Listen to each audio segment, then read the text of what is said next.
Hola, ¿cómo estás? Bienvenido, bienvenida a un nuevo resumen de la lección de Escuela Sabática Joven.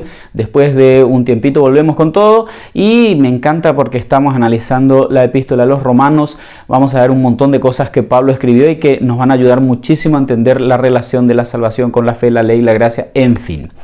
La lección 4 habla acerca de Abraham y la fe y se fundamenta bastante en Romanos capítulo 4 y podríamos arrancar diciendo que Pablo no inventó el concepto de justificación por la fe. En Romanos 4.3 él cita prácticamente textualmente Génesis 15.6 y nos explica que Abraham fue justificado por fe. Y es lógico que Pablo hable de Abraham y examine la vida suya porque para los cristianos de origen judío él era el prototipo de hombre justo y era de hecho el padre de la nación judía. Bueno, eso era tanto para los cristianos como para los no cristianos, pero en fin. Abraham y su familia habían recibido el pacto de la circuncisión. Esto representaba por lo menos dos cosas. Por un lado estaba el compromiso de parte de ellos para cumplir el pacto que tenían con Dios y por otro lado también era como una muestra visible, ¿no?, de la identidad étnica y religiosa de Israel como nación de Dios o nación escogida por Dios.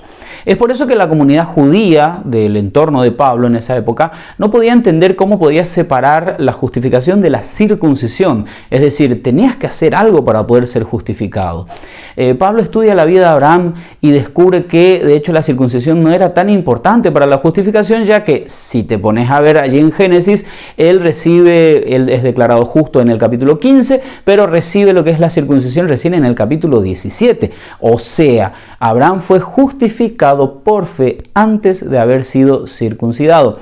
Es por eso que cualquiera puede ser justo, al menos si tiene la fe de Abraham. Nuestras obras e identidad étnica en realidad no importan. Lo que importa es recibir este regalo, la justificación y el perdón, que es un regalo amoroso que Dios nos hace conforme a lo que nos dice Romanos 4, 7 y 8. Y seguiremos hablando sobre esto. Justificación es un término jurídico y si hablamos de un proceso judicial, creeríamos que un juez justo, si se demuestra la culpabilidad de una persona, lo va a condenar y si se demuestra que es inocente, lo va a liberar. Eso no pasa cuando leemos la Biblia y vemos un poquito cómo Dios trata con los pecadores. En Romanos 4.3 se nos explica que todos podemos ser justificados por fe, pero en el versículo 5 se nos dice que somos todos pecadores. Es que Dios atribuye justicia. Aquí entra justamente la muerte y la resurrección de Jesús y eso podés verlo allí en Romanos 4, 24 y 25. Pablo, para fundamentar todos estos conceptos, tiene que usar la Biblia nuevamente para dar por lo menos dos bases o dos precedentes, digamos. Por un lado está Abraham, que ya vimos recién que fue justificado por fe y si podemos tener la fe de Abraham, también nosotros podríamos ser justificados. Y por otro lado tenés allí en Romanos 4, 7 y 8 a Pablo citando a David, justamente citando el Salmo 32, versículos 1 y 2, que dice: bienaventurado aquel cuya transgresión ha sido perdonada y cubierto su pecado, bienaventurado el hombre a quien Jehová no culpa de iniquidad y en cuyo espíritu no hay engaño. Estos versículos realmente describen la bendición de aquel que ha sido perdonado y cuya desobediencia ha sido borrada. Por otro lado, también nos muestran la promesa de que Dios no acreditará pecado a aquel que cree y que ha pedido perdón. Pero ojo, este proceso se hace en el presente y esto también significa que en un futuro, no sabemos cuándo, esos pecados que hayan sido perdonados no volverán a ser acreditados. ¿Y qué es lo que nos da seguridad? De eso vamos a hablar enseguida. Pablo quería explicarle a los cristianos que vivían en Roma cómo debían relacionarse con la ley y esa es una de las principales razones por las cuales le escribe la epístola a los romanos. Tenemos que entender lo siguiente: una correcta comprensión de la ley y de su función nos dirigirá a una relación espiritual saludable y cuando todos estemos saludables, ahí bien relacionados con Dios, tendremos esta iglesia que llegará a ser la comunidad que Dios realmente quiere que exista. Para Pablo la ley es vital. Pero entendamos un poquito su función. Por un lado, la ley nos salva, ¿sí? La promesa de Dios a Abraham, según Romanos 4.13, no procede de la ley, sino de la fe. De hecho, ya dijimos varias veces, Abraham fue justificado por fe. Si la promesa dependiera de la ley, entonces no se concretaría, eso dice Romanos 4.14, porque nadie, excepto Jesús, ha cumplido la ley. Y Romanos 4.23 nos dice que todos pecamos. ¿Cómo sabemos que pecamos? Porque hay una ley y esta ley ha sido violada. Y como todos pecamos, fuimos destituidos de la gloria de Dios. Es por eso que la ley produce ira, ¿Para quién? Para el transgresor, para el que tiene que recibir la ira del castigo divino en el momento en que eso deba ocurrir. Todos hemos pecado, todos merecemos un castigo.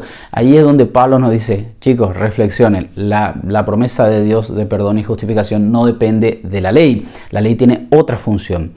Ahora, por otro lado, dijimos que si hay ley, hay transgresión, ¿verdad? Ahí se sabe lo que es el pecado, pero Dios no es que elimina la ley, como algunos a veces predican, ¿no? Eso sería absurdo. ¿Para qué dar una ley si después la vas a sacar? No, la idea o la solución que Dios da es mucho mejor. Él provee un Salvador. La promesa de Dios no depende de nosotros, de cosas que nosotros podamos hacer, sino enteramente de su gracia. ¿Te quedó claro ese concepto? La historia de Abraham nos demuestra que la vida de fe puede ser un viaje con altibajos. Otra cosa que también nos demuestra es que fe y sentimientos no son necesariamente lo mismo, ¿sí? Tenemos que tener cuidado con esto, separar las cosas. Por ejemplo, la primera vez que Dios le prometió a Abraham un hijo, él tenía 75 años. Esto está registrado en Génesis capítulo 12, versículo 4. Fue pasando el tiempo, Abraham creyó la promesa que Dios le había hecho, pero fue pasando el tiempo y se dieron cuenta de que no pasaba nada con Sara, lo intentaron mucho, no venía el hijo, así que después de 11 años, tanto Abraham como Sara toman la decisión de que Agar podría ser una ayuda interesante, así que Abraham decide tener un hijo con Agar, que bueno, sería adoptado por Sara, y bueno, toda esa historia que está allí en Génesis capítulo 16, versículos 1 al 3. 24 años más tarde de la primera promesa, Dios nuevamente le recuerda a Abraham que él sería padre, pero que este hijo sería de Sara, o sea, él realmente había prometido algo y lo iba a cumplir. Ahora en Génesis 17:17 se nos presenta la reacción de Abraham. Él se ríe de la promesa de Dios. Y un capítulo más tarde, ahí en Génesis 18, 12 y 13, Sara tiene exactamente la misma reacción. De paso, esta es la primera respuesta, pero no la respuesta final. Qué paciencia que Dios le tuvo a estas dos personas, ¿no? Porque él pregunta en Génesis 18:14, ¿hay algo que sea difícil para Dios realmente? Esto como que le tapa la boca a los dos y dicen, bueno, Señor, vamos a hacer lo que quieras. Y Pablo nos dice en Romanos 4:19 que incluso ellos dejaron de preocuparse hasta por su propia vejez, ¿no? No, el cuerpo ya no funciona, ¿cómo te vas a quedar embarazada? No, esos pensamientos desaparecieron. Sabemos que Dios cumplió su promesa y un tiempo después nació Isaac. Pero la vida de Abraham continuó sobre esta tierra y su fe continuó siendo probada. Dios viene en algún momento y dice, bueno, necesito que sacrifiques a tu hijo. La reacción de Abraham en este momento fue totalmente diferente. Él creyó absolutamente todo lo que Dios le había dicho. Dios le había prometido una descendencia. Así que, como nos recuerda Pablo ahí en Romanos 4:17, dice Abraham, bueno, está bien, voy a sacrificar, vamos a hacer el sacrificio. Dios es Dios de vivos y de muertos. Si es necesario, él resucitará a Isaac, pero yo sé que este es el camino. Isaac es la respuesta, es la promesa cumplida, confiaré en Dios. Por eso es que en Hebreos 11 o 12 y 13 se nos dice que metafóricamente Abraham como que recibió a su hijo de entre los muertos nuevamente. La fe de Abraham no se basaba en emociones, sino en una seguridad, en confiar perfectamente en la palabra de Dios. Tu fe y mi fe tampoco debe basarse en emociones o en si las cosas nos salen bien o nos salen mal. Nuestra fe debe basarse en la resurrección de Cristo. O sea, Dios prometió que mandaría un Salvador. Lo envió. Dios prometió que Él moriría por vos y por mí. Lo hizo. ¿Cuál es la seguridad que todo eso se cumplió? Su resurrección. Y esa también la seguridad de que Cristo volverá a buscarnos y que en ese juicio nosotros podremos recibir la justicia de Cristo. Como cada semana terminamos con una reflexión o un trecho de los escritos de Elena de White para de repente apoyar un poquito lo que estuvimos hablando. En el libro Fe y Obras, en la página 104, aparece esta cita interesante. Justicia es obediencia a la ley. La ley demanda justicia y esta es la deuda del pecador ante la ley, pero es incapaz de pagarla. La única forma en que puede obtener la justicia es mediante la fe.